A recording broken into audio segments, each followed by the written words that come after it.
जय हिंद साथियों, स्वागत है आपका self study classes with Sumit Jain YouTube channel में। तो सभी साथियों एक बार वीडियो को दोस्तों लाइक कर देंगे और जितने भी हमारे साथी हैं जल्दी से आ जाएं। और आज दोस्तों हम हिंदी की बोलियों इनके वर्गीकरण के बारे में पढ़ने वाले हैं। आपके टीजीटी में 2 क्वेश्चन यहाँ से दोस्तों पूछे गए थे, है ना। टीजीटी का एग्जाम आपने दिया होगा। टीजीटी का एग्जाम दोस्तों, है ना, कुछ प्रश्न थे आपके जो दोस्तों आपने कभी नहीं पढ़े थे। लगभग 30 से 35 क्वेश्चन ऐसे थे जो आपके माइंड से बाहर थे, पुस्तकों से बाहर थे, आपने पढ़े नहीं थे। और इन 30-35 प्रश्नों ने दोस्तों आपके नंबर बिगाड़ दिए, आपके कट ऑफ को भी बिगाड़ दिया। लेकिन ऐसा एक स्टूडेंट के साथ नहीं हुआ दोस्तों, तो इसलिए आपके एग्जाम पर कोई असर पड़ने वाला नहीं है ना। ऐसा सभी स्टूडेंट के साथ हुआ तो कट ऑफ भी इसका कम जाएगा। लगभग मान के चलो दोस्तों, जितने भी हमारे साथी हैं और जिनके 85 से लेकर के 100 के बीच में नंबर आए हैं, ये जनरल का कट ऑफ इतना आपका जाने वाला 85 से 100 के बीच, ठीक है। कट ऑफ ज्यादा आपका नहीं जाने वाला। आज हम हिंदी की बोलियों का वर्गीकरण यहाँ पढ़ेंगे, पूरा विस्तृत अध्ययन पढ़ेंगे। अब दोस्तों इंपॉर्टेंट चैप्टर आपको 9 वाली क्लास में पढ़ाया जाएगा, वो भी विस्तृत पढ़ाया जाएगा, ठीक है। तो आपको ये क्लास बिल्कुल भी मिस नहीं करना। आज अपन बोलियों के वर्गीकरण को पढ़ेंगे, जहां से 2 क्वेश्चन आपके एग्जाम में पूछे गए थे, ठीक है। हिंदी की 5 उपभाषाएं हैं दोस्तों, पश्चिमी हिंदी, पूर्वी, राजस्थानी, पहाड़ी और बिहारी। इनको आपको पता होनी चाहिए, ठीक है। पश्चिमी हिंदी का विकास जो हुआ है वो सौर सैनी अपभ्रंश से। मोस्ट इंपॉर्टेंट क्वेश्चन कल के एग्जाम में, टीजीटी के एग्जाम में यहीं से बना था दोस्तों, है ना। आपसे पूछा था कि निम्न में से बताइए किस भाषा का उद्भव सौर सैनी अपभ्रंश से माना जाता है। अब आपको इतना तो पता है कि पश्चिमी हिंदी जो उपभाषा है इसका विकास हुआ कैसे, सौर सैनी अपभ्रंश से, ठीक है। और पश्चिमी हिंदी की जो दोस्तों भाषाएं मानी जाती हैं वो देखो कौन कौन सी, कौरबी यानी कि हरियाणवी, कौरबी यानी कि खड़ी बोली, ब्रज, हरियाणवी, बुंदेली और कन्नौजी, ठीक है। ये पश्चिमी, यहीं से क्वेश्चन आपका आया था, इतने में से यहां से आपके 2 क्वेश्चन बन गए थे दोस्तों। 2 क्वेश्चन कैसे बन गए थे? सबसे पहला क्वेश्चन पूछा गया था कि सौरसैनी अपभ्रंश से किस भाषा का उद्भव माना जाता है। तो सौरसैनी अपभ्रंश से माना जाता है दोस्तों काय का, ब्रज। ब्रज आपके ऑप्शन में था तो ब्रज आपका सही होना था, ठीक है। और कौरबी का दूसरा क्वेश्चन पूछा गया था कि खड़ी बोली का अन्य नाम क्या है। तो खड़ी बोली का अन्य नाम है दोस्तों कौरबी। तो 2 क्वेश्चन आपके टीजीटी के यहीं से बन गए थे आपके, है ना, बोलियों से, ठीक है। तो 2 क्वेश्चन आपके आए थे जो आपने बिल्कुल सही कर दिए होंगे। सौरसैनी अपभ्रंश से दोस्तों ब्रजभाषा का उद्भव हुआ, है ना। तो ये अपन को याद रख लेना। आपने पढ़ी थी पश्चिमी हिंदी की बोलियां दोस्तों, कानों के खड़ी बुंदेली ब्रजभान हरि के पास, ठीक है। तो कानों से बना था कन्नौजी, कानों के खड़ी बुंदेली तो बुंदेली, ठीक है। और दोस्तों ब्रज से ब्रज, और खड़ी से खड़ी बोली यानी कि कौरबी, और दोस्तों यहां पर हरियाणवी, ठीक है। तो ये 5 जो दोस्तों भाषाएं बोलियां हैं ये पश्चिमी हिंदी के अंतर्गत आती हैं और इनका उद्भव हुआ सौरसैनी अपभ्रंश से, ठीक है। तो यहां से आपके एग्जाम में 2 क्वेश्चन बन गए थे जिनको आपको पढ़ना है। आज अपन दोस्तों इस क्लास में विस्तृत ही पढ़ेंगे। इंपॉर्टेंट चीजों पर अपन फैक्ट है पर दोस्तों फोकस करेंगे। दक्कनी पश्चिमी हिंदी उपभाषा की वह बोली है जो दोस्तों पश्चिमी हिंदी क्षेत्र से बाहर मुंबई, चेन्नई, हैदराबाद के आसपास बोली जाती। कौन सी? दक्कनी। ये भी पश्चिमी हिंदी की उपभाषा बोली मानी जाती है दोस्तों, जो पश्चिमी हिंदी क्षेत्र के बाहर बोली जाती है, ठीक है। तो इनको भी अपन को याद रख लेना है। 85 वाले बिल्कुल भी टेंशन न लें, है ना। हरियाणवी देखो, कौरवी और दक्कनी बोलियां आकार बहुला होती हैं दोस्तों, ये याद रख लेना। कौन कौन सी आकार बहुला? आकार बहुला, ओकार बहुला। ये भी अपन से यहां से क्वेश्चन आपसे नहीं पूछे गए लेकिन आपको पता होनी चाहिए। हरियाणवी, कौरवी और दक्कनी ये क्या होती हैं? आकार बहुला होती हैं। कैसी होती हैं? आकार बहुला, याद रख लेना। हरियाणवी, कौरवी और दक्कनी आकार बहुला भाषाएं होती हैं, बोलियां होती हैं, ठीक है। ब्रज, बुंदेली और कन्नौजी ये ओकार बहुला होती हैं दोस्तों, ठीक है। तो ब्रज, बुंदेली और कन्नौजी ओकार बहुला, हरियाणी, कौरवी, दक्कनी आकार बहुला, ठीक है। हरियाणी, कौरवी और दक्कनी बोलियों पर पंजाबी का प्रभाव है दोस्तों। कौन कौन पर? हरियाणी पर, ये भी अपन को याद रख लेना है ना। ये भी आपको याद रखना है कि दोस्तों कौरवी, दक्कनी पंजाबी का माना जाता, ठीक है। इसको सभी लोगों को याद रख लेना है।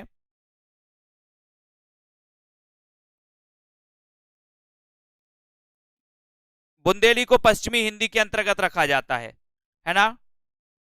बुंदेली को पश्चिमी हिंदी के अंतर्गत रखाया है। क्या सर ये सब कुछ आया ही नहीं था? सिद्धार्थ जी कहाँ थे, पेपर नहीं दे रहे थे क्या? ये 2 क्वेश्चन आपके एग्जाम में आए थे।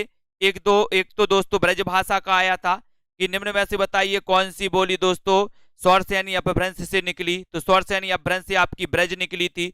दूसरा क्वेश्चन आया था कौरवी दोस्तों किसका अन्य नाम है, कौरवी का आया था, है ना। खड़ी बोली का अन्य नाम क्या है, या कौरवी, तो एक कौरवी अपन को आया था, ठीक है। कौरवी किसका अन्य नाम था? ये 2 क्वेश्चन आपके एग्जाम में आए थे, है ना। एग्जाम को देख करके आपका माथा चकराया गया था। भाषा विज्ञान की दृष्टि से बुंदेली और कन्नौजी ब्रजभाषा की ही उपबोलियां हैं दोस्तों, है ना। ये भाषा विज्ञान की दृष्टि से जो बुंदेली और कन्नौजी हैं ये ब्रजभाषा की ही उपबोलियां हैं। काय की दृष्टि से? भाषा विज्ञान की दृष्टि से, ठीक है। पूर्वी हिंदी उपभाषा के अंतर्गत कौन कौन सी आती हैं? अवधी, बघेली और छत्तीसगढ़ी। कौन कौन सी आती हैं? एक तो अवधी, दूसरी बघेली और तीसरी छत्तीसगढ़ी, ठीक है। तो अवधी, बघेली और छत्तीसगढ़ी याद रख लेना है। अवधी, बघेली और छत्तीसगढ़ी ये आती है काय के अंतर्गत? पूर्वी हिंदी के अंतर्गत। पूर्वी हिंदी के अंतर्गत अपन को याद रख लेना है, ठीक है। ये अपन को याद रखेंगे। बिहारी हिंदी के अंतर्गत बिहार, झारखंड और पूर्वी उत्तर प्रदेश के भूभाग में बोली जाने वाली उपभाषाएं आती हैं, जिसमें दोस्तों आपको भोजपुरी, मगही और मैथिली ये बिहारी हिंदी के अंतर्गत आती हैं। बिहारी हिंदी के अंतर्गत आपको याद रख लेना भोजपुरी, मगही और मैथिली, ठीक है। ये सभी अपन को याद रख लेना इकाई के अंतर्गत आती हैं, बिहारी हिंदी के अंतर्गत आती हैं, ठीक है। इनको भी अपन को याद रख लेना है। अब यहां पर देखो राजस्थानी हिंदी के अंतर्गत मारवाड़ी, मेवाती, मेवाड़ी और दोस्तों हाड़ौती, है ना। हाड़ौती यानी कि जयपुरी, जयपुरी याद रख लेना। शेखावटी भी इसे कहते हैं। तो हाड़ौती, हाड़ौती दोस्तों किस बोली को कहा जाता है? अब आपसे पूछा जाएगा तो आपको पता होनी चाहिए। हाड़ौती कहा जाता है जयपुरी को, है ना, जयपुरी को। इसे शेखावटी भी कहा जाता है, शेखावटी। इसको भी अपन को याद रख लेना है ना। और दोस्तों राजस्थानी के अंतर्गत ये आती मारवाड़ी, मेवाती, मेवाड़ी, हाड़ौती, ठीक है। हाड़ौती जयपुरी को, शेखावाटी भी इसे कहा जाता है, ये भी अपन को याद रख लेना है ना। अब यहां पर देखना है दोस्तों, ठीक है। हाँ, एकदम नए तरह से प्रश्न पूछे गए थे। हिंदी साहित्य के आदिकाल का अधिकतम साहित्य राजस्थान से प्राप्त होता है दोस्तों। अब ये आपको याद रख लेना है, सुनीति कुमार चटर्जी ने भीली को राजस्थानी उपभाषा की बोली माना है। भीली को राजस्थानी भाषा की उपभाषा माना है। किसने? सुनीति कुमार चटर्जी ने, ठीक है। अपन उन्हीं चैप्टरों को उठाएंगे दोस्तों जो आपके लिए इंपॉर्टेंट है, तो आप लोग पढ़ते जाना, है ना। और कहीं भी कोई भी दोस्तों, ठीक है, याद रखने ना, भीली को राजस्थानी उपभाषा बोली माना जाता वस्तुतः है आदि भीली अनार राजस्थानी और गुजराती का मिश्रित रूप होती है, ठीक है। राजस्थानी हिंदी की बोलियों में सर्वाधिक साहित्य दोस्तों मारवाड़ी में लिखा गया। किस भाषा में लिखा गया? राजस्थानी हिंदी की बोलियों में सर्वाधिक साहित्य जो लिखा गया वो लिखा गया मारवाड़ी में। काय में लिखा गया है? मारवाड़ी में। बिल्कुल, ज्यादा तेज हो रहा है, स्लो कर रहे हैं अपन, ठीक है। तो ये मारवाड़ी में लिखे गया, इसको अपन को याद रख लेना, मारवाड़ी में लिखा गया, ठीक है। इसको भी अपन को याद रखना है, मारवाड़ी हो गया। जयपुरी को ढूंढाड़ी भी कहते हैं दोस्तों, ये भी आपको याद रख लेना। जयपुरी को क्या कहते हैं? ढूंढाड़ी, ये भी अपन को याद रखना है। तो याद रखोगे सभी लोग, जयपुरी को क्या कहते हैं? ढूंढाड़ी भी कहते हैं। अब आपसे पूछा जाएगा कि ढूंढाड़ी किसका अन्य नाम है, तो जयपुरी का अन्य नाम क्या है? ढूंढाड़ी, है ना। पहाड़ी हिंदी के 3 उपरूप हैं, पश्चिमी, पूर्वी और मध्य, है ना। पश्चिमी पहाड़ी के अंतर्गत हिमाचल प्रदेश की अनेक बोलियों की गणना की जाती है। पूर्वी पहाड़ी के अंतर्गत नेपाली है, जिसे संविधान की दोस्तों 8वीं सूची में स्थान प्राप्त है ना। और मध्य पहाड़ी की 2 भाषाएं हैं, कुमाऊनी और गढ़वाली, तो यहां से थोड़े से क्वेश्चन अपन को याद रख लेना है। सबसे पहले तो दोस्तों आपकी जो उपभाषाएं हैं स्वरसेन या अपभ्रंश से जो निकली हैं वो पश्चिमी हिंदी की भाषाएं निकली है, आपको पता होनी चाहिए। कौरवी, ब्रज, हरियाणवी, बुंदेली, कन्नौजी। यहां से 2 क्वेश्चन आपके बन गए थे जिनको आपने कर लिए होंगे। हरियाणी, कौरवी और दक्कनी बोलियां आकार बहुला है, ब्रज, बुंदेली, कन्नौजी ओकार बहुला है, ठीक है। भाषा विज्ञान की दृष्टि से बुंदेली और कन्नौजी ब्रज भाषा की ही उपबोलियां हैं दोस्तों, इनको अपन को याद रख लेना है। है ना। बिहारी हिंदी के अंतर्गत बिहार, झारखंड और दोस्तों पूर्वी उत्तर के भूभाग में बोली जाने वाली उपभाषाएं आती हैं।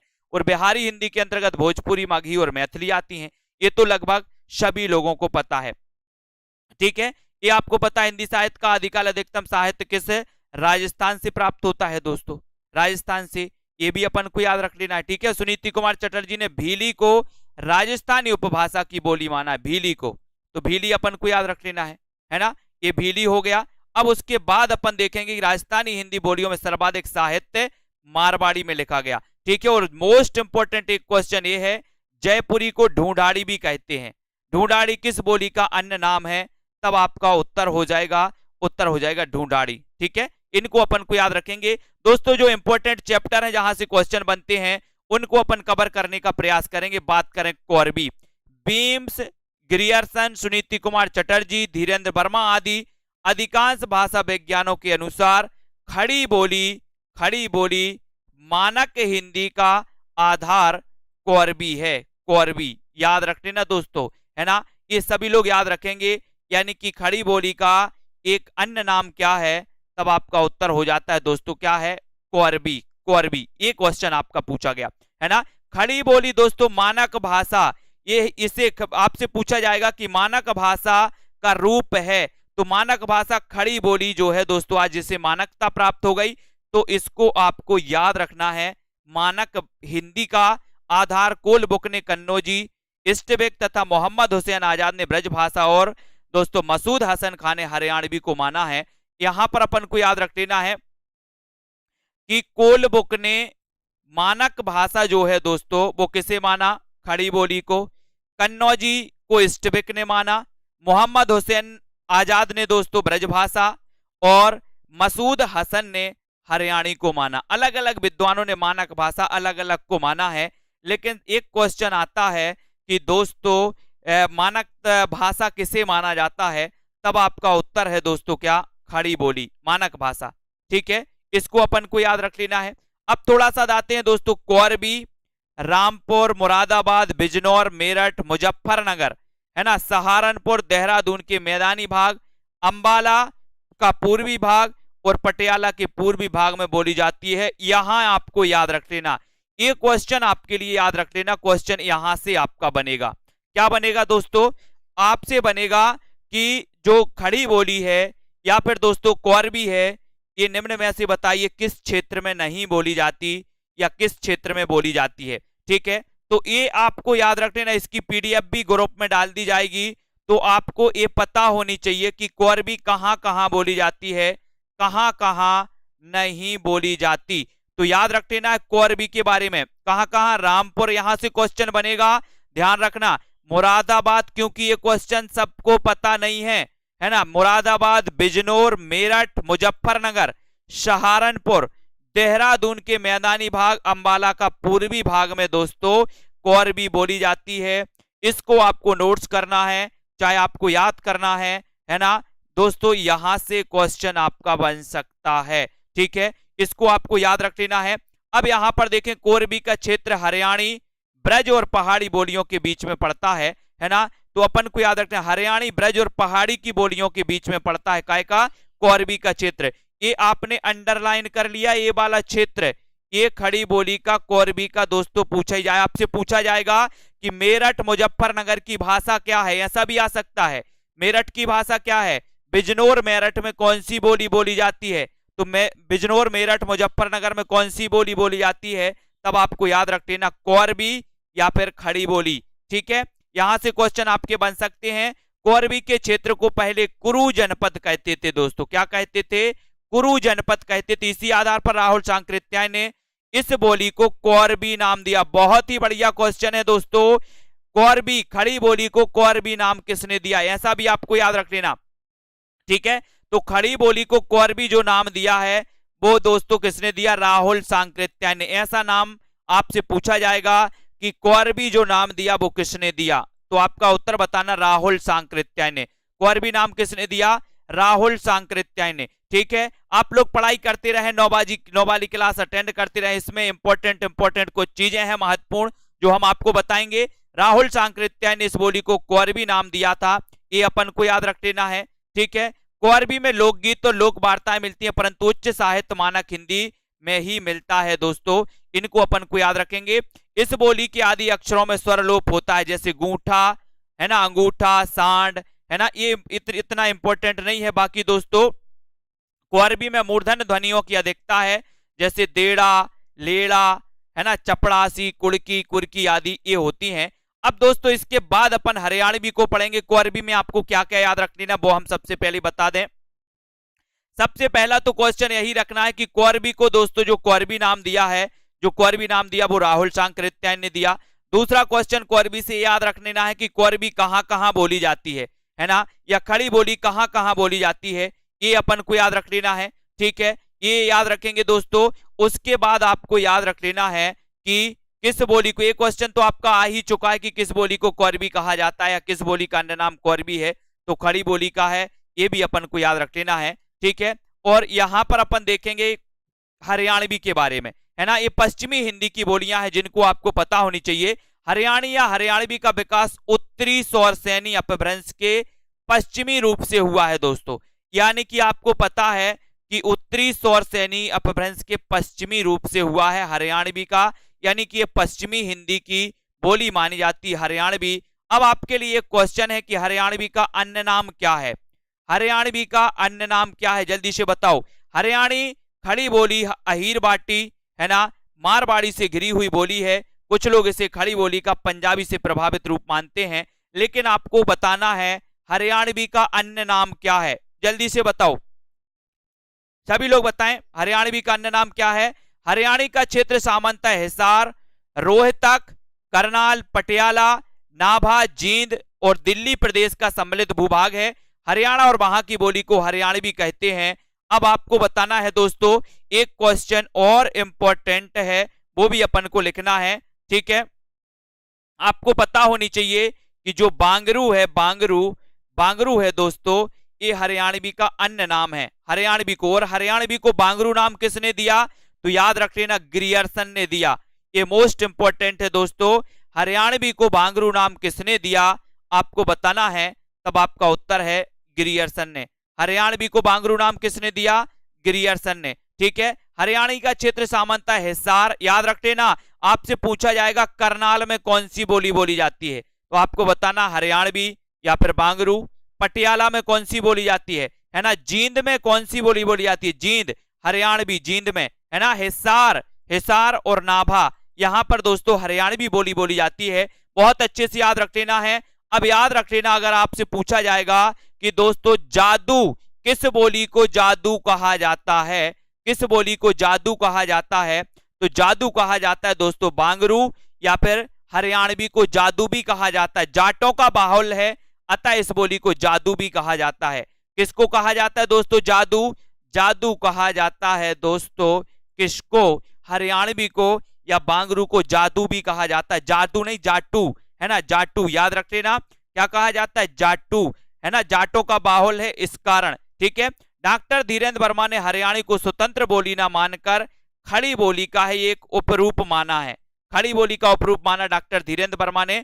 और हरियाणी में लोक साहित्य पर्याप्त है, परंतु लिखित साहित्य का दोस्तों क्या है, अभाव। तो आप हरियाणी से क्या याद रखोगे, सबसे पहले तो आपको याद रख लेना कि जो हरियाणी है ये पश्चिमी हिंदी की है, यानी कि स्वरसैनी अपभ्रंश से इसका दोस्तों उदय हुआ है। ठीक है, ये याद रखोगे। उसके बाद हरियाणी के दोस्तों हरियाणी का क्षेत्र आपको पता होनी चाहिए, ये कहां कहां बोली जाती है, ये भी आपको याद रख लेना है दोस्तों।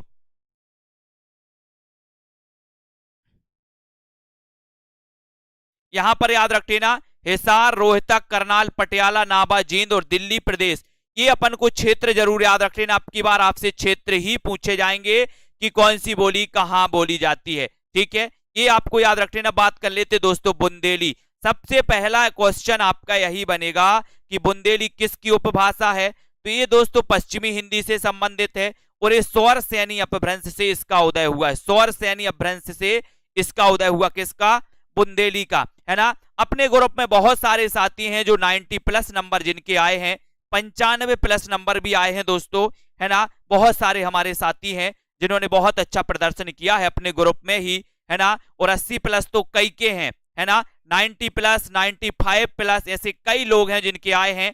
उत्तर प्रदेश तथा मध्य प्रदेश की सीमा के झांसी, जालौन, हमीरपुर, बांदा, छतरपुर, सागर, ग्वालियर, भोपाल, ओरछा, नरसिंहपुर, सिवनी, होशंगाबाद तथा उसके निकटवर्ती भूभाग को बुंदेलखंड कहते हैं तथा इसकी बोली को बुंदेलखंडी या फिर बुंदेली कहते हैं। अब आपसे एक क्वेश्चन पिछली बार आया था कि ग्वालियर की भाषा क्या है। पिछली बार दोस्तों, पिछले बारों एग्जाम में आया था कि ग्वालियर की भाषा क्या है, बुंदेली। अब आपसे यहां से कोई भी पूछा सकता है कि जालौन की भाषा क्या है, झांसी की भाषा क्या है, हमीरपुर की भाषा क्या है ना, सागर की भाषा क्या है, ऐसा आपसे पूछा जाएगा दोस्तों। तो ये आपको पता होनी चाहिए कि बुंदेली कहां कहां की भाषा है। ठीक है, तो बुंदेली का क्षेत्र भी आपको याद रख लेना है थोड़ा सा, कहां कहां पर बोली जाती है। ये बोली जाती है दोस्तों झांसी, जालौन, हमीरपुर, बांदा, छतरपुर, सागर, ग्वालियर, भोपाल, ओरछा, नरसिंहपुर, सिवनी और होशंगाबाद में बोली जाती है। ठीक है, और बुंदेला राजपूतों के आधिपत्य के कारण इस क्षेत्र का नाम बुंदेलखंड पड़ा था। लाल कवि ने छत्रसाल बुंदेला की आज्ञा से बुंदेली में दोस्तों छत्र प्रकाश नामक ग्रंथ की रचना की थी। आपको पता होगा दोस्तों, छत्र प्रकाश की रचना किसने की थी, छत्र प्रकाश की थी किसने, लाल कवि ने। पीडीएफ भी डाल देंगे ग्रुप में, लाल कवि ने की थी। लेकिन आपको पता होनी चाहिए ये छत्र प्रकाश लाल कवि है ना, ये भी आपको याद रख लेना है दोस्तों। अब यहां पर देखो, पद्माकर और केशव दास का संबंध बुंदेलखंड से रहा है और दोस्तों परंतु उनके ग्रंथों की भाषा बुंदेली प्रभावित ब्रज ही रही है। अब दोस्तों आपको पता है एक रचना पूछी गई थी शिवराज भूषण, कल के एग्जाम में एक क्वेश्चन आया था, शिवराज भूषण में कितने अलंकारों का वर्णन है। मैंने कई बार आपको घोल घोल के पढ़ाया कि शिवराज भूषण में 105 अलंकारों का वर्णन, कई बार मैंने आपको पढ़ाया है ना। एक पूछा था, तो छत्रसाल प्रकाश भी अपन को याद रखने ना। बुंदेली में लोक साहित्य पर्याप्त मात्रा में उपलब्ध है, जिसमें ईश्वरी की फाग बहुत प्रसिद्ध है दोस्तों। हिंदी प्रदेश की प्रसिद्ध लोक गाथा आला मूलतः बुंदेली की एक उपबोली बनाफरी में लिखा गया दोस्तों, बनाफरी में लिखा गया है ना। आला भी अपन को याद रख लेना। डॉक्टर धीरेन्द्र वर्मा के अनुसार बुंदेली कन्नौजी के समान ब्रज की एक उपबोली है। ये तो खैर ठीक है। बाकी बुंदेली में 10 स्वरों का है ना, ये 10 स्वर हैं दोस्तों। अनुनासिक रूप भी मिलते हैं जैसे ऊंठा, न्यो, ये दोस्तों ये 10 स्वरों का उल्लेख मिलता है बुंदेली में है ना। और व्यंजनों में महाप्राण से अल्पप्राण की प्रवृत्ति मिलती है जैसे जीव, जीव, दूध, दूध है ना, हाथ और हाथ, इस प्रकार से दोस्तों। ठीक है, तो ये अपनी बुंदेली थी। बुंदेली में सिर्फ आपको जो इंपॉर्टेंट है वो आपको ये याद रख लेना है कि बुंदेली किस उपभाषा वर्ग की बोली है, तो पश्चिमी हिंदी की है। स्वरसेन या अपभ्रंश से इसका विकास हुआ। और दूसरा आपको ये रखना है कि बुंदेली से दोस्तों बुंदेली के क्षेत्र कौन कौन से हैं, बुंदेली के क्षेत्र आपको याद रख लेना। ठीक है, तो बुंदेली के क्षेत्र आपको याद रख लेना। उसके बाद यहां पर कन्नौजी की बात करें तो कन्नौजी शब्द संस्कृत के कान्य कुब्ज से विकसित है। और कान्य कुब्ज दोस्तों है ना, कंड उज्ज कन्नौज, कन्नौज। ठीक है, तो ये याद रख लेना कि कन्नौजी जो है कान्य कुब्ज से विकसित है ना। कन्नौज जनपद का पुराना नाम पांचाल था। कन्नौज ही कन्नौजी बोली का केंद्र था। और कन्नौजी ब्रज भाषा के इतने अधिक समान है कि इसे ब्रज भाषा की ही एक उपबोली माना जाता है दोस्तों। ठीक है, और उत्तर प्रदेश के शाहजहां, शाहजहांपुर, हरदोई, कन्नौज, फर्रुखाबाद, कानपुर, इटावा और पीलीभीत, ये मोस्ट इंपोर्टेंट है। क्षेत्र में आपसे बोल रहा हूं कि अगर आप अलग से क्षेत्र लिख सको दोस्तों तो सभी बोलियों के क्षेत्र आपको याद रख लेना है। ठीक है, ये याद रख लेना है दोस्तों, इनको याद रख लेना है। आपको पता होगा कि दोस्तों कन्नौजी कहां कहां बोली जाती है। कन्नौजी बोली जाती है दोस्तों कहां पर, शाहजहांपुर में, शाहजहांपुर, हरदोई, कन्नौज, फर्रुखाबाद, कानपुर, इटावा और पीलीभीत। अब आपसे क्वेश्चन बनेगा कि पीलीभीत में कौन सी बोली बोली जाती है ना, कन्नौज में कौन सी बोली बोली जाती है ना, हरदोई में कौन सी बोली बोली जाती है। अब पूछा जाएगा निम्न में से बताइए कौन से किस क्षेत्र में दोस्तों है ना, ये भी अपन को याद रख लेना है। ये सभी को अपन को याद रख लेना। उसके बाद देखें कन्नौजी का शुद्ध रूप कन्नौज, फर्रुखाबाद, इटावा, औरैया में व्यवहत होता है। अन्य क्षेत्रों की कन्नौजी अवधि ब्रज बुंदेली आदि से प्रभावित है। मैं आपसे बार बार बोल रहा हूं कि बोलियों के क्षेत्र आपको याद रख लेना है, बोलियों के क्षेत्र आपको याद रख लेना, कौन सी बोली कहां बोली जाती है। ठीक है, नोट्स करते जाना, जो मैं बोलता जाता हूं आप लोग पढ़ते नहीं है उसको। ठीक है, डॉक्टर धीरेन्द्र वर्मा ने कन्नौजी को ब्रजभाषा का ही एक उपरूप माना। कन्नौजी में दोस्तों स्वर मध्य हा के लोप की प्रवृत्ति पाई जाती है ना, जैसे कराऊं तो कराऊ, है ना, इस प्रकार से ये था दोस्तों। ठीक है, कन्नौजी में बा तथा इया प्रत्ययों का बहुत प्रयोग होता है, वा और इया। ठीक है, जैसे बच्चा, बच्चा का वचवा, है ना, वचवा, लड़का का लड़कबा, इस प्रकार से एक कन्नौजी में होता है दोस्तों। वा का प्रत्यय का प्रयोग और इया प्रत्यय, अगर आपसे पूछा जाएगा कि वा तथा इया प्रत्ययों का प्रयोग दोस्तों बहुत होता है, किस भाषा में होता है, कन्नौजी में, कन्नौजी में होता है, ये अपन को याद रख लेना है। ठीक है, अब दोस्तों इसके बारे में और पढ़ते हैं। इन बोलियों के बारे में अपन ने जो पढ़ा है वो आपको याद रख लेना है। डॉक्टर बाबूराम सक्सेना ने बघेली को अवधि की उपबोली माना। अब बघेली के बारे में बात करें, अब आपको बताना है दोस्तों एक किस उपभाषा वर्ग की बोली है बघेली, जल्दी से बताएं, बघेली किस उपभाषा वर्ग की बोली मानी जाती है ना। और बघेली का उद्भव हुआ है दोस्तों अर्धमागधी अपभ्रंश से, क्योंकि आपको पता है कि अर्धमागधी अपभ्रंश से आपको पता है। ठीक है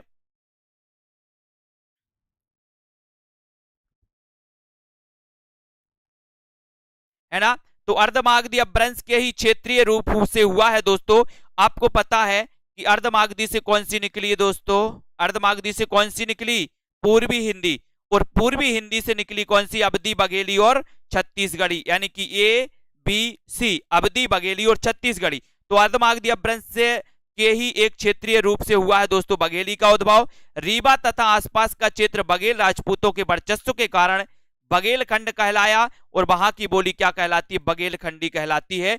बघेली को दक्षिणी अवधी भी कहते हैं, मोस्ट इंपोर्टेंट, दक्षिणी अवधी किसे कहते हैं, बघेली को दक्षिणी अवधी भी कहते हैं।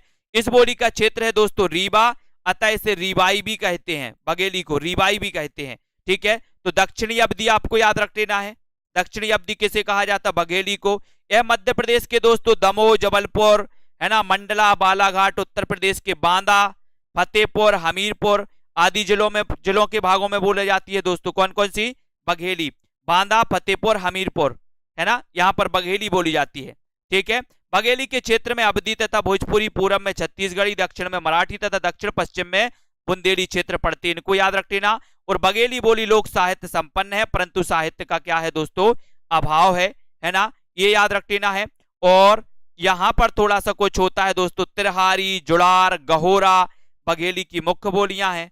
तिरहारी, अगर आपसे पूछा जाएगा कि तिरहारी किसकी बोली है, तो बघेली की है। जुड़ार, गहोरा ये बघेली की बोलियां मानी जाती हैं, है ना। बघेली के अंतर्गत सर्वनामों में मुझे के स्थान पर मुआ, मोही के स्थान पर दोस्तों तुझे के स्थान पर तुआ, है ना, मुआ के स्थान पर मोही, तुझे के स्थान पर तुआ, है ना, तो ही। विश्लेषण में हा प्रत्यय लगता है, जैसे मरकहा, गंजहा, नींकहा, कटहा, हा लगता है दोस्तों। ठीक है, तो इनको अपन को याद रख लेना है। फिर बात करें छत्तीसगढ़ी की, छत्तीसगढ़ी की बोली छत्तीसगढ़ी कहलाती है दोस्तों। इसे लरिया या खलटाही भी कहते हैं, याद रख लेना। लरिया बोली किसे कहते हैं, छत्तीसगढ़ी को।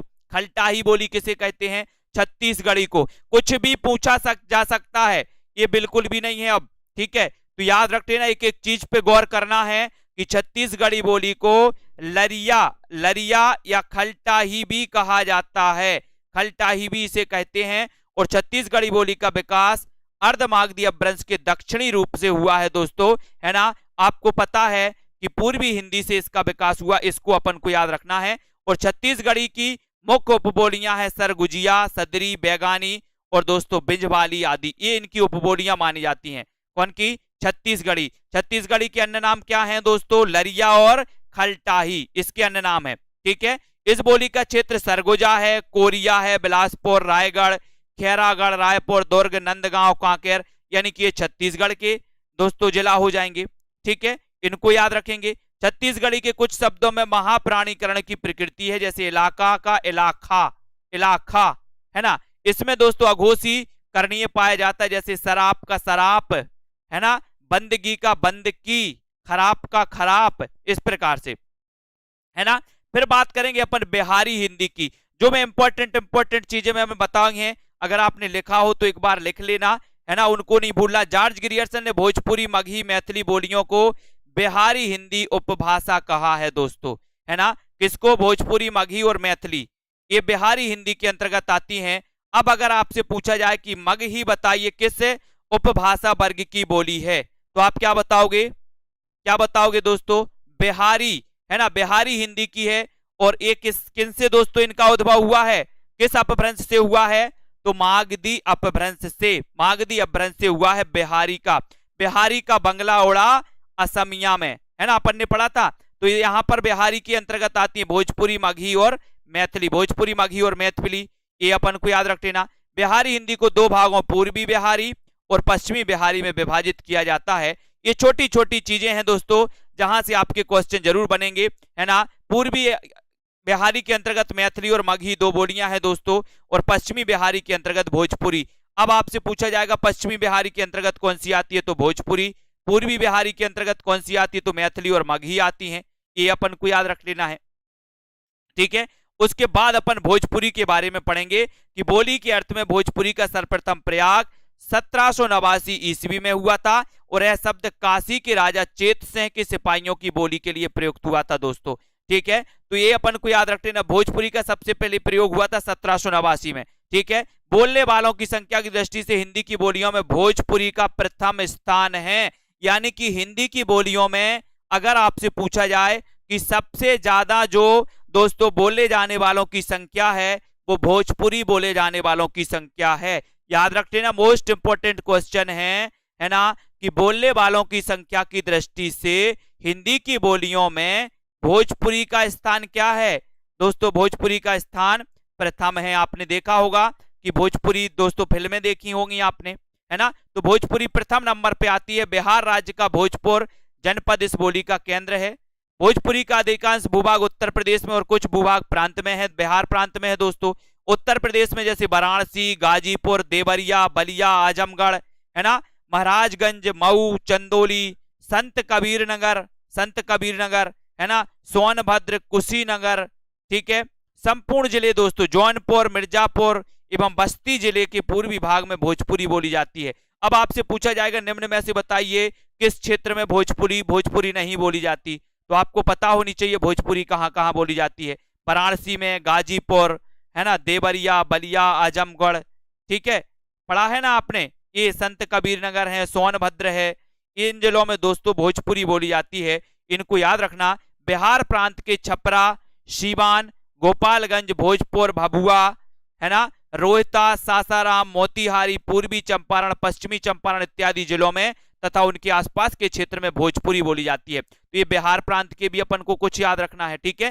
झारखंड राज्य के रांची और पलामू के कुछ भागों में भोजपुरी बोली जाती है, झारखंड में, ठीक है। अब भोजपुरी में लोकगीत तो भी दोस्तों समृद्ध हैं, और लोक कवि और नाटककार भिखारी ठाकुर ने दोस्तों विदेशिया सहित 12 नाटकों की रचना की। इन्हें भोजपुरी का शेक्सपियर कहा जाता है। बहुत ही बढ़िया क्वेश्चन है। अगर आपसे क्वेश्चन आएगा कि भोजपुरी का शेक्सपियर किसे कहा जाता है, तो भिखारी ठाकुर को। किसे कहा जाता है? भिखारी ठाकुर को। हिंदी की दोस्तों सबसे ज्यादा बोली जाने वाली जो बोली है वो कौन सी है दोस्तों? भोजपुरी। और भोजपुरी का शेक्सपियर भिखारी ठाकुर, है ना। महेंद्र मिश्र के पूर्वी लोकगीत मुजरे और विवाह के विदाई गीत अत्यंत लोकप्रिय हैं। नदी नारे ना जाओ श्याम पैया परू, है ना। सादरस उनके कई गीत हैं, भोजपुरी फिल्मों में व्यवहित हैं दोस्तों, है ना। और भारत के बाहर कहां कहां बोली जाती है भोजपुरी? मॉरिशस में बोली जाती है, सूरीनाम, त्रिनिदाद, गुआना, फिजी आदि में भोजपुरी बोलने वालों की संख्या अच्छी खासी है दोस्तों। तो भोजपुरी को थोड़ा सा हल्के में नहीं लेना, क्योंकि भोजपुरी हिंदी की सबसे ज्यादा बोली जाने वाली भाषा है। ये भी आपको याद रखना है। तो ये आपको याद रखेंगे, मॉरिशस में भी बोली जाती है, सूरीनाम, त्रिनिदाद, गुआना, फिजी, यानी कि ये विदेश में भी बोली जाती है दोस्तों। तो विदेश में भी आपको पता होनी चाहिए, ठीक है। मॉरिशस, सूरीनाम, त्रिनिदाद, गुआना और फिजी, यहां पर बोली जाती है ये बोली कौन सी? भोजपुरी, ठीक है। अब बात करें मगही की, तो मगही शब्द दोस्तों मागधी का विकसित रूप है, और मगही या मागधी का अर्थ है मगध की भाषा। परंतु आधुनिक मगही प्राचीन मगध वर्तमान में पटना जिला तथा गया का आधा भाग तक सीमित नहीं है दोस्तों, है ना। मगही यह बोली बिहार राज्य के पटना में, गया, मुंगेर, जहानाबाद, नालंदा, नवादा, जमुई, शेखपुरा, औरंगाबाद, ठीक है, और लखीसराय, भागलपुर, झारखंड राज्य के पलामू, हजारीबाग तथा उसके निकटवर्ती भूभाग में बोली जाती है। कौन सी बोली दोस्तों? कौन सी दोस्तों? ये बोली जाती है मगही, ठीक है। मगही का परिनिष्ठित रूप गया जिले में व्यवहित होता है, ठीक है। पटना की मगही पर मैथिली, भोजपुरी तथा उर्दू का प्रभाव है। ठीक है, दक्षिणी सीमा की मगही ओडिया से, पश्चिमी सीमा की मगही भोजपुरी से और पूर्वी सीमा की बंगाली से प्रभावित है। इनको भी याद रखेंगे। और दोस्तों है ना, मगही में लोक साहित्य पर्याप्त है, जिसमें गोपीचंद और लोरेक के लोकगीत जो है प्रसिद्ध हैं, तो ये अपन को याद रखना है। ठीक है, यहाँ पर देखते हैं कुछ और मैथिली के बारे में देखते, बिहारी हिंदी की मैथिली। मैथिली दोस्तों मिथिला की बोली को मैथिली कहा जाता है। आपको पता होगा कि हिंदी के अलावा हिंदी की बोलियों में एकमात्र ऐसी भाषा है दोस्तों, कौन सी? मैथिली, जो दोस्तों संविधान की 8वीं अनुसूची में शामिल है। वो भाषा कौन सी है? मैथिली। मैथिली अपन को याद रखना है। ठीक है, इसे संविधान की 8वीं सूची में स्थान प्राप्त है। और आपको पता होगा कि विद्यापति की एक क्वेश्चन आता है, विद्यापति की पदावली, विद्यापति की पदावली दोस्तों किस भाषा में लिखी गई? मैथिली में लिखी गई पदावली। ठीक है, आपको पता है कि दोस्तों एक रचना और है, कौन सी? वर्ण रत्नाकर की भाषा क्या है? जल्दी बताओ। ज्योतिरीश्वर ठाकुर की वर्ण रत्नाकर एक रचना है, उसकी भाषा क्या है? फटाक से आपको बताना है ना। और भोजपुरी क्षेत्र पूर्व में तथा मगध के उत्तर में मिथिला है, और वहां की बोली दोस्तों क्या है? मैथिली। ठीक है, मैथिली का क्षेत्र क्या है? बिहार, उत्तरी भाग में पूर्वी चंपारण है, मुजफ्फरपुर, मुंगेर, भागलपुर, दरभंगा, पूर्णिया तथा उत्तरी संथाल परगना है दोस्तों। इसके अतिरिक्त है मालदा है ना, दिनाजपुर, भागलपुर, तिरहुत, सब डिवीजन की सीमा के पास नेपाल की तराई में भी ये बोली जाती है दोस्तों। तो आपको यहाँ पर पता होनी चाहिए कि जो मैथिली है दोस्तों, वर्ण रत्नाकर की भाषा क्या है। अगर आपसे कभी पूछा जाए तब भी आपको क्या लगाना? मैथिली, मैथिली लगाना है। ठीक है, याद रख लेना। और मैथिली की 6 बोलियां हैं दोस्तों, उत्तरी मैथिली, दक्षिणी मैथिली, पूर्वी मैथिली, है ना, पश्चिमी मैथिली, छिका छिकी तथा जोलहा। ये याद रख लेना। छिका छिकी किस बोली की दोस्तों उपबोली मानी जाती हैं? तो आपको बताना है। छिका छिकी मैथिली की 6 बोलियां हैं, मैथिली भाषा की 6 बोलियां हैं। और मैथिली की छिका छिकी भी बोली है दोस्तों, छिका छिकी और जोलहा, ये याद रख लेना, जोलहा और छिका छिकी। ठीक है, और बिहारी हिंदी की बोलियों में केवल मैथिली ही साहित्यिक दृष्टि से क्या है? संपन्न है। मैथिली साहित्यिक दृष्टि से संपन्न है, जो अपन ने पढ़ा है दोस्तों, है ना। विद्यापति की पदावली की भाषा मैथिली है ना। मैथिली साहित्य के प्राचीन काल के गीतकारों में विद्यापति, गोविंद दास, मध्यकाल के नाटककारों में रणजीत लाल, जगत प्रकाश, मल्ल, कीर्तनिया के नाटक लिखने वालों उमापति उपाध्याय, ये सारे के सारे दोस्तों ये मैथिली का साहित्य संपन्न माना जाता है। तो मैथिली को आपको याद रख लेना दोस्तों कि मैथिली किस अपभ्रंश से विकसित हुई है? जल्दी से बताइए, मैथिली किस अपभ्रंश से विकसित हुई है? फटाक से एक क्वेश्चन आपका आ चुका है, मैथिली किस अपभ्रंश से विकसित हुई है? जॉर्ज ग्रियर्सन ने राजस्थान की विभिन्न बोलियों को सामूहिक रूप से राजस्थानी हिंदी कहा, है ना। डॉक्टर ग्रियर्सन ने राजस्थानी बोलियों को 5 वर्गों में विभाजित किया दोस्तों, पश्चिमी हिंदी, उत्तरी पूर्वी राजस्थानी, मध्य पूर्वी राजस्थानी, दक्षिण पूर्वी राजस्थानी और दक्षिण राजस्थानी। ठीक है, यहां से क्वेश्चन आते हैं दोस्तों। ठीक है, और आपको पता है कि मैथिली मागधी अपभ्रंश से, किस अपभ्रंश से निकली है? मागधी अपभ्रंश से निकली है। बिल्कुल सही आंसर। बात करते दोस्तों मारवाड़ी की, मारवाड़ी की बात करें तो पश्चिमी राजस्थानी मारवाड़ी बोली का उद्भव सौर सैनी अपभ्रंश के नागर रूप से हुआ है दोस्तों। कौन से रूप से हुआ है? नागर रूप से, है ना। तो आपसे पूछा जाएगा कि मारवाड़ी का उद्भव किससे हुआ है? तो सौर सैनी अपभ्रंश से ही हुआ है मारवाड़ी का। ठीक है, मारवाड़ी कहां कहां बोली जाती है दोस्तों? राजस्थान के जोधपुर, अजमेर, मेवाड़, सिरोही, बीकानेर, जैसलमेर, उदयपुर, चुरू, नागौर, पाली, जालौर, बाड़मेर जिलों में तथा पाकिस्तान के सिंध प्रांत के पूर्वी भाग में भी ये बोली बोली जाती है। कौन सी? मारवाड़ी। मारवाड़ी अपन को याद रख लेना। ठीक है, लोक साहित्य की दृष्टि से मारवाड़ी संपन्न उपभाषा है। मेवाड़ी, सिरोही, बागड़ी, थली, शेखावटी आदि मारवाड़ी की दोस्तों उपबोलियां मानी जाती हैं। ठीक है, मीराबाई के पद कहीं कहीं मारवाड़ी और कहीं ब्रजभाषा में है ना। हिंदी साहित्य की आदिकालीन वीरगाथा काव्य इसी उपभाषा में लिखे गए और पुरानी मारवाड़ी को डिंगल कहा गया। पुरानी मारवाड़ी को क्या कहा गया?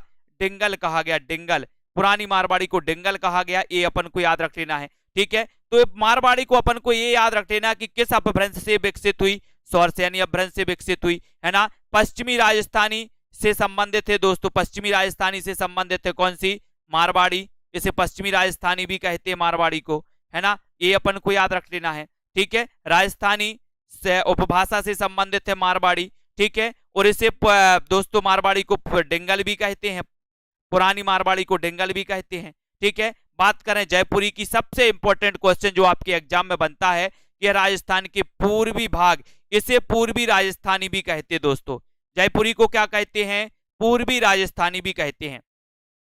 जयपुरी को पूर्वी राजस्थानी भी कहते हैं, है ना। इसका केंद्र जयपुर है और जयपुर का पुराना नाम दोस्तों क्या है? ढूंढाड़, इसलिए इस बोली को ढूंढाड़ी भी कहते हैं, है ना। ढूंढाड़ी किस बोली को कहा जाता है? तब आपको उत्तर लगाना है। ढूंढाड़ी कहा जाता है जयपुरी को, ढूंढाड़ी कहा जाता है जयपुरी को। ये चीजें आपको याद रख लेना है दोस्तों, ढूंढाड़ी बोली, है ना, ढूंढाड़ी बोली जयपुरी को कहा जाता है। और यहां बात करें जयपुरी बोली का उद्भव स्वर सैनी अपभ्रंश के उपनागर रूप से हुआ है। जयपुरी का पूर्वी राजस्थानी कहते हैं, ढूंढाड़ी बोली इसे कहते हैं। जयपुरी की मुख्य उपबोलियां हैं दोस्तों तोराबट्टी, है ना, कटड़ा, चौरासी, अजमेरी और हाड़ौती। हाड़ौती ये इनकी उपबोलियां हैं। अब आपसे पूछा जाएगा कि हाड़ौती किसकी उपबोली है दोस्तों? तो जयपुरी की है ना। हाड़ौती, कोटा, बूंदी, बारन और झालावाड़ में ये बोली जाती है। इसको अपन को याद रख लेना, इन बोलियों को अपन को याद रख लेना। टीजीटी के एग्जाम में बोलियों से 2 क्वेश्चन आपके आए थे दोस्तों, है ना। 2 क्वेश्चन को कवर करते हुए अपन आगे बढ़ रहे हैं। इन बोलियों के क्षेत्र को पढ़ना है, इन बोलियों के उपनाम कौन से हैं, इनकी उपबोलियां कौन सी हैं, इन चीजों को आपको थोड़ा सा कवर करना है। ये 9 वाली क्लास दोस्तों आपको जितने भी इंपॉर्टेंट क्वेश्चन आपके बने हैं उनसे संबंधित, है ना, सारे चैप्टर जो इंपॉर्टेंट है उनको अपन विस्तृत रूप से अध्ययन करेंगे इस 9 वाली क्लास में 40 मिनट, है ना। तो रोज सभी लोग इसी प्रकार से पढ़ें। और कल से अपन दोस्तों मेवाती को पढ़ेंगे। मेवाती से संबंधित जो ये राजस्थान की दोस्तों हिंदी, राजस्थानी हिंदी से संबंधित मेवाती है, इसको पढ़ेंगे, ठीक है। तो आप लोग लगे रहें, बिल्कुल दम से लगे रहें। जहां जहां जैसे क्वेश्चन बने हैं, जिस प्रकार से दोस्तों आयोग का मूड है, उसको थोड़ा सा समझा जा रहा है कि किस प्रकार के क्वेश्चन दोस्तों कहां कहां से कैसे कैसे पूछे गए हैं और किस प्रकार से क्वेश्चन अब पीजीटी के एग्जाम में आएंगे। वो इस प्रकार से अनुमान लगाकर आपको विस्तृत रूप से उसको पढ़ाया जाएगा कि आपको दोस्तों कहीं कहीं कोई क्वेश्चन आपका छूटे नहीं। इस उद्देश्य को लेकर के अपनी क्लास इसी प्रकार से 9 बजे चलेगी, है ना। और बहुत सारे साथी दोस्तों बिल्कुल भी निराश ना हो, सबके एक साथ, सबका हाल एक साथ हुआ है। तो सभी लोग दोस्तों अध्ययन में बिल्कुल लगे रहें और अध्ययन इसी प्रकार से सभी लोग करते रहें। अपने ग्रुप के भी बहुत सारे साथी हैं जिनके 95+ नंबर भी आए हैं, 100+ भी नंबर भी आए हैं दोस्तों, है ना, 90+ नंबर भी आए हैं, 80+ नंबर भी आए हैं। तो बहुत सारे साथी हैं, ऐसा नहीं है ना। और सभी साथी अध्ययन कर रहे हैं निरंतर, कट ऑफ जो भी जाए अपन इसी प्रकार से पढ़ेंगे, ठीक है, बिल्कुल सही है। और पढ़ते रहना है सोनू सिंह जी, कोई बात नहीं है। श्याम नौतियाल जी, पीनू जी, आयुष जी, कल्पना जी, ठीक है, इसी प्रकार से शिव कुमार जी, पढ़ना है अपन को, कैसा भी हो एग्जाम अच्छा आएगा पीजीटी का, ठीक है। विवेक यादव जी पीडीएफ ग्रुप में दे रहे हैं, ठीक है। वैसे टेलीग्राम में मैंने डाल दी है और ग्रुप में भी आपको डाल देंगे, ठीक है। तो सभी साथियों को धन्यवाद। पढ़ते रहें, बढ़ते रहें और दोस्तों जो भी प्रयास होगा एक बार पुनः प्रयास करेंगे अपन 7-8 दिनों में कि और अच्छा आपका जाए। आज के इस वीडियो के लिए सभी साथियों के लिए धन्यवाद। वीडियो को लाइक, अपने मित्रों तक शेयर करते